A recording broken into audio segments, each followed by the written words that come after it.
I'm Markel Shea. And I'm Jeff Sununian, welcoming you back to another episode of iBerkshires TV. We'd like to say thank you to the sponsor of this week's show, Southwestern Vermont Medical Center. We talked to SVMC CEO Thomas D. about the Putnam redevelopment project and its progressive plans on that. We also heard from Bob Stevens, the architect and engineer of that project.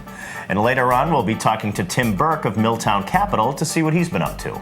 But first, here are our top headlines as being reported by your local news source, iBerkshires.com. Mayor Linda Tyre and Councilor at Large Melissa Mazzeo faced off Monday in a spirited and final debate as the two women sought to convince voters they are the right choice for a 4-year term in the corner office on November 5th. The Pittsfield Gazette debate was held at Berkshire Community College on October 28th, with iBerkshires editor Tammy Daniels as the moderator. The two tussled over pressing issues and topics regarding the city of Pittsfield. Tyre took pride in her time as mayor, stating during her first term she has brought new jobs to the city, invested in police and infrastructure, and mended the city's financial crisis. Mazzeo claimed Tyre has taken her past no votes out of context. In their closing statements, however, both candidates vowed to ultimately fight for the citizens of Pittsfield. The city election is set to be held on Tuesday, November 5th from 8 a.m. to 8 p.m. Bishop Mitchell T. Rosansky of Springfield celebrated Mass and visited with the students of St. Stanislaus Kuska School in Adams on Monday morning. The head of the Roman Catholic Diocese toured the 100-plus-year-old school along with Father Stephen Montesanti. The students have been researching the school's namesake and had a short film and small statue of the venerated saint ready for the bishop. After a delicious lunch of hot dog, veggies, and soup, the bishop formally blessed a new mural of St. Stanislaus Kuska by local artist Suzanne Little Stefanik that now adorns the front entrance. An Adams man is facing charges related to arson and a police pursuit on October 22nd. Courtney Cross, 34, was arrested 2 hours after a fire was set at an East Road Adams home. Police had been on the lookout for Cross, who allegedly fled from Lenox police and made his way back towards Pittsfield with officers in pursuit. He was arrested after a short standoff on Route 8 near the Berkshire Mall entrance. Holyoke Mayor Alex Morse is challenging 30-year incumbent Richard Neal for the 1st Congressional District seat. He was in North Adams recently to hold a town hall-style meeting on the state of health care in the Berkshires. He outlined his support for a Medicare for All plan and listened to Berkshire-specific issues from residents from all over the region. The 4-term mayor is seen as a rising star in state politics after being elected at the age of 22. He takes a progressive stance on topics like legalizing cannabis, health care, and immigration. Pittsfield is having no problem figuring out what to do with marijuana tax proceeds. The City Council approved the creation of a Public Works Stabilization Fund to be populated using 25% of yearly tax revenues from marijuana sales. The fund will address the city's deteriorating roads.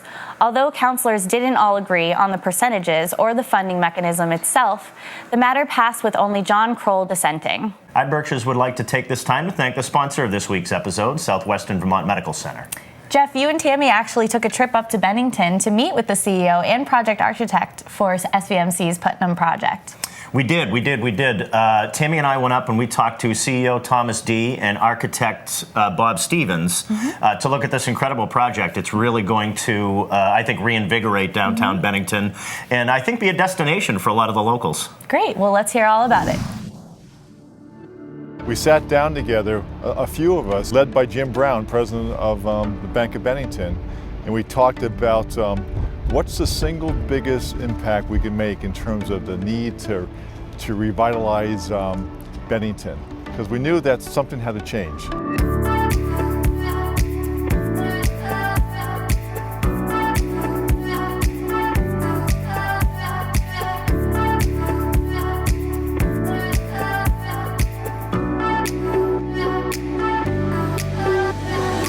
The dynamics was we're going in the wrong direction from the standpoint of employment, from the standpoint of attracting people. And we talked and we quickly got to the conclusion that the biggest single impact could be to redevelop downtown through the old project areas that was owned, the buildings of the Greenbergs, the old Greenberg hardware site. And so we talked about that and we said, let's move ahead in a partnership forum to have a number of key organizations come together and work in collaboration towards helping to revitalize this area. It's really the major institutions that came together initially, the bank, the hospital, the colleges, all coming together and talking about, we all had plans for the future. We all had plans to do our own modernizations on our campuses, but we said we can't go ahead and do that if the downtown is lagging behind. So we agreed to work together, and we said let's reach out to some other individuals and other organizations who may be interested too. And we formed a group, called the Putnam Block Group, and about 9 or 10 of us.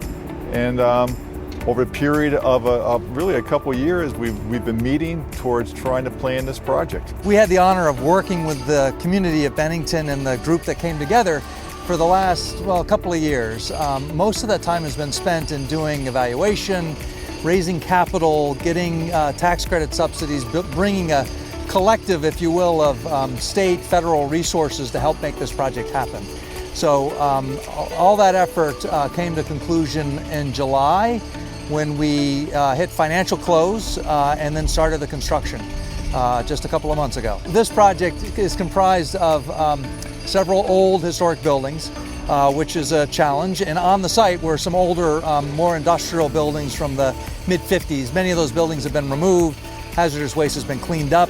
The site has been, all the underground utilities are in. We're standing in a new base for the parking lot. And behind me, you can probably see 3 older buildings that are in some various forms of renovation.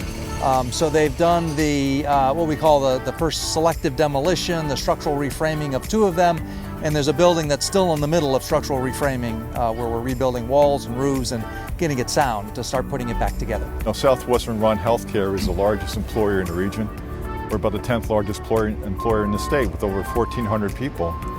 And we knew we needed to be able to continue to attract people to our workforce, to our physician medical staff, and we knew that this would be a major attractor.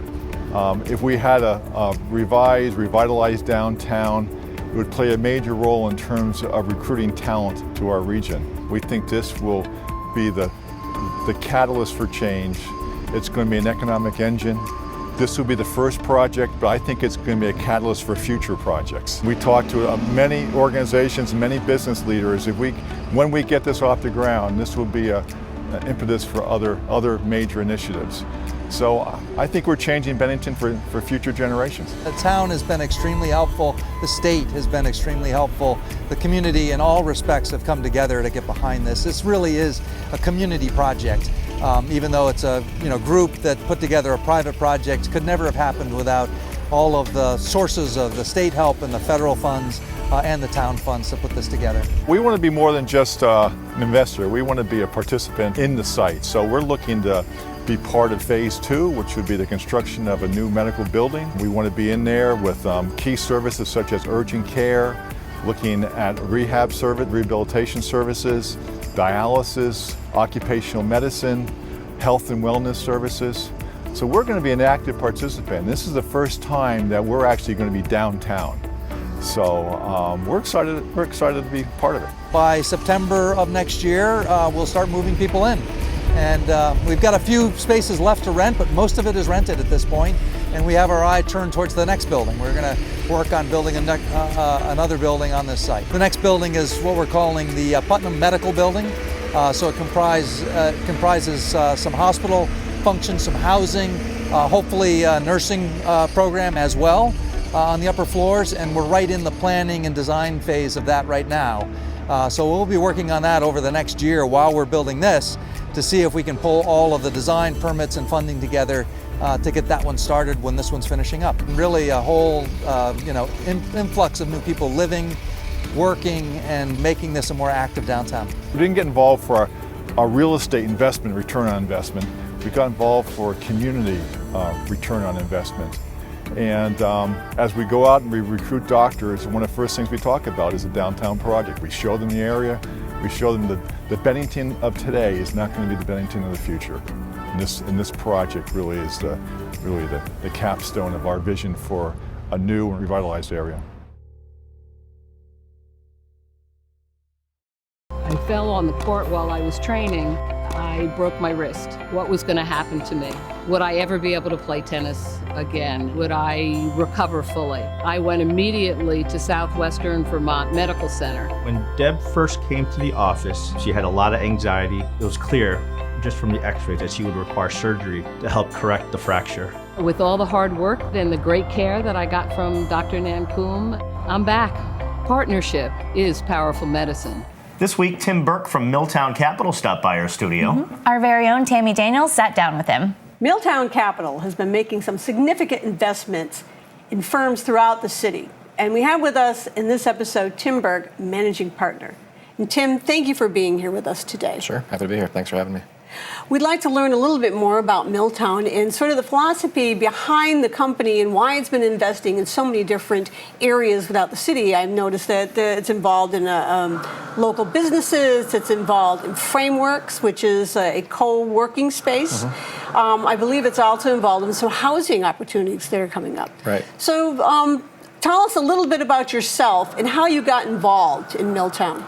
Sure. Well, I'm originally from Pittsfield, so I grew up here, went to high school at St. Joe, and my family and my wife were all from the Berkshires, but had, went away to college and had a career in corporate finance in the Boston area, but we're always interested in kind of coming back to the Berkshires. And about 3 years ago, I got connected with Dave Mixer, and he was interested in putting some capital to work back in Berkshire County as a way to try to drive economic development and opportunities in the Berkshires, and we formed Milltown back in October of 2016, so about 3 years ago.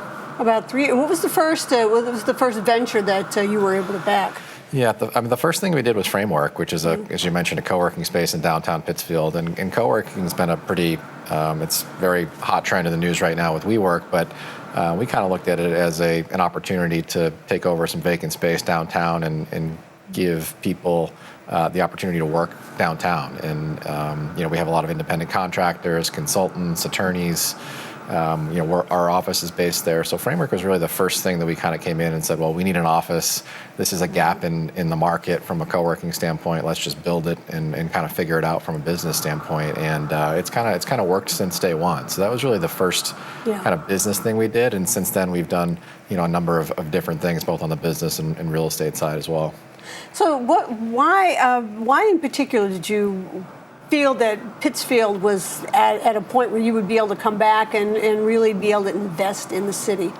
Yeah, I mean, I think the fundamental driver of us being here is we're from here. Dave's originally from Dalton. He went to Wacona. Like I said, I grew up in Pittsfield. So Dave has had a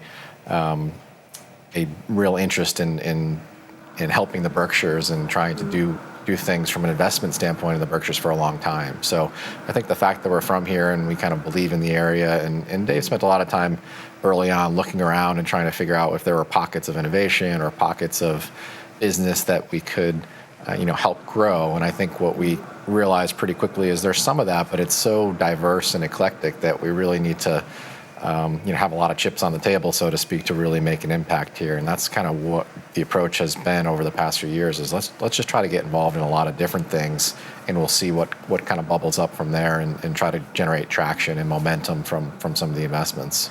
Yeah, if you look at some of the things that you have been invested in, you're right. Eclectic is a really good word for it, because it's sort of like little bits and pieces all over the place. So what in particular has attracted, what businesses in particular have attracted you felt would be able to gain that traction? Well, I think our initial thought process was we could invest in venture type businesses, so early stage startups, and the reality is there's just not that many of them in the Berkshires that really should take outside investment. There's a lot of businesses and entrepreneurship, but I think they're more on a local level versus a kind of a scalable basis that would be good for us to invest in. So I think we've done a couple of our own internal things and businesses that we've started. We've invested in a couple of startup businesses and have worked pretty closely with other people in that ecosystem. And then I think more recently we've focused a lot more on real estate and using investment in real estate, investment in housing as a way to really make a visible impact on the county and really on Pittsfield. Pittsfield's housing stock in particular is really old. We're constantly hearing from the large employers like General Dynamics and Berkshire Health Systems that housing is a challenge for employees, and these are growing employers in the area. And we've kind of always had the outlook that if we can do whatever we can to help them be successful, then that will have a huge impact on the economy. Yeah, there are, as you notice, small businesses in particular sometimes have a lot of trouble getting capital to get themselves going. So do you see that sort of as an angel investment to a certain degree to really help small business and entrepreneurs grow in this area? I think the way we've approached it is to try to support groups or entities that have that kind of expertise and that structure. So E4All is a good example of that, which has just launched a presence in Pittsfield, and they're an entity that originally started in, I think, Lowell or Lawrence, and they have outposts all over the state now that work with those early stage entrepreneurs in gateway cities and help them with their business plans, with access to capital. So we see that as a way that we can kind of participate in helping businesses get off the ground without us kind of directly investing in them. Because the challenge with, I think, investing in smaller early stage businesses on a Main Street level is, they may never get big enough to the point where they can return money to investors, and you don't want to kind of get into a situation where that's not part of the plan. So I think, working with groups like Lever, with groups like E4All, with groups like, One Berkshire's Mentor Network or the Small Business Development Center, these are all groups that have that expertise, that are plugged into that early stage business scene, and we can kind of work together with them to fund some of those things. And then we can shift our time and resources to more bigger investments on the real estate side or the community development and philanthropy side, which we've done quite a bit of as well. Right. So what are you involved in real estate at the moment? So we own I don't exact number off the top of my head, roughly 150 units of housing in the city, almost entirely in Pittsfield. We own a few commercial businesses, pretty focused in a couple different areas. We're involved in the St. Mary's Church project on Tyler Street. And it's basically we're trying to make everything we buy, we're trying to improve it, upgrade it, make it safe, make it habitable, and not really raise rents, and just trying to keep that market rate housing supply increasing in Berkshire County. We have a few commercial assets. We, the Lantern is one. I noticed that the Lantern. Does Milltown own that building, or are you? Yeah, we own the building, and we worked closely with the entrepreneur Bjorn, who now owns the business, to renovate that and complete the transaction and get that up and running again. So that's been up since, I think, January of this year, and is doing pretty well. Yeah, I just found it interesting when I was going through the list of the different businesses that Milltown is involved in. It was like the Lantern stood out. You're also involved in Vault, which I believe is a Lever. They helped with that startup a couple years ago, and that is Password management. Password management, yes. Yeah. So Vault's an example of an early stage company that we were able to invest in, and Lever's also an investor, and worked with them on more of kind of an accelerator basis as well. So what do you look for when you are looking for investment things? What is it about a small business or startup that attracts you to begin with? I think the first thing and the main thing is the entrepreneur, it's people, and you're kind of looking for somebody who has some experience in what they're doing, whether that's as an entrepreneur or kind of background in it from their business experience. And they have to have kind of the passion and the drive to really see it through, because it's really hard to build a company and scale it and get it to a point where you can either sell it or grow it to a point where it's really valuable. So the first thing we look for is people and their expertise and their background and their knowledge about the space. And then I think the next piece is just from a business model standpoint, does it have the chance to be successful anywhere? And not just with a Berkshire County lens on it, but is this a business that could be successful against any competitor in their marketplace? And not just thinking about it with a Berkshire County hat on, because if they're going to be truly scalable and successful, they have to be able to compete against other businesses all over the place. Yeah. I know it is difficult for we're still a startup. We've been doing it for 20 years. Right. Berkshires. So, what would you like people to take away from this interview to understand about Milltown? Yeah, and I think it's a good question, because it's hard for a lot of people to get, what are we doing and why are we doing it? I think fundamentally what our goal is just to improve the Berkshires, to improve Pittsfield and make it a better place for people to live, a better place for people to work, and a better place for people to have a quality of life and activities beyond living and working. So that's kind of how we structure our mission, is live, work, and play. So we're we're focused on real estate from a living standpoint, business from a work standpoint, and a lot of different things on the play side when it comes to things like outdoor recreation and investing in parks and fields and athletics and races and just the kind of what makes the Berkshires a great place to live. So we try to be all encompassing on that fact, but the ultimate mission is to make Pittsfield better. So it's pretty I think community minded from that standpoint. That's what interested me, was the sort of the philosophy behind it, that seemed to be, wasn't simply a fact that you want to make money, because obviously you need money to invest more money, but the idea that you just want to also make the area better for people to live, work, and play. And that's what really struck me about this firm. Yeah, and I think there's a financial component to it, but all of that is driving the sustainability of what we're doing. And we're trying to be able to, the money we make, put back into the systems that we can generate and the improvements that we can drive. So. Thank you so much for being with us. And again, this is Tim Burke, Managing Director of Milltown Capital. And it's been very informative. Great. Thanks for having me. Lewison House Family Shelter is looking forward to returning to its namesake building this winter. The Victorian home, named for founder Teresa Lewison, was damaged by fire 3 years ago. Executive Director Kathy Kieser told the board's annual meeting on October 25th that a certificate of occupancy for the renovated structure is expected by January. Once completed, Lewison House will have 22 beds, including a handicapped accessible apartment on the ground floor. The nonprofit's North Adams building, the Flood House, will be renovated once the Adams House reopens. In total, the shelter has helped more than 800 people over the past year, from providing direct shelter to connecting them with appropriate programs, to making calls on their behalfs, to paying for their bills, and manage their finances. Lee High School English teacher Jane McAvoy was awarded the 11th annual James C. Captain Prize for Excellence in Teaching. McAvoy started teaching at Lee High in 2010. She is chairman of the English department and founded the school's Social Justice Club to encourage open conversations about social topics such as equality, diversity, and politics. The club is now the district's largest non-athletic co-curricular activity. McAvoy will receive a $10,000 reward for study or travel to enrich her teaching, and the school will receive a $2,000 grant in her name. Next week is election week, so don't forget to vote. There are mayoral races in Pittsfield and North Adams. Plus, Pittsfield has 9 city council spots up for grabs, and North Adams has 14 people running for 9 at-large seats.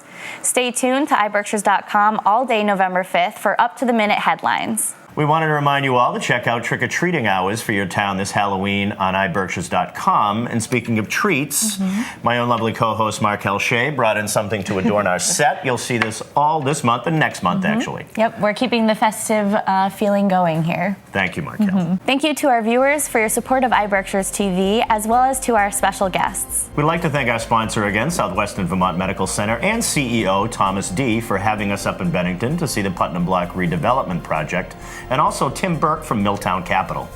Please join us again on our next episode of iBerkshires TV for your local news, interviews, and more.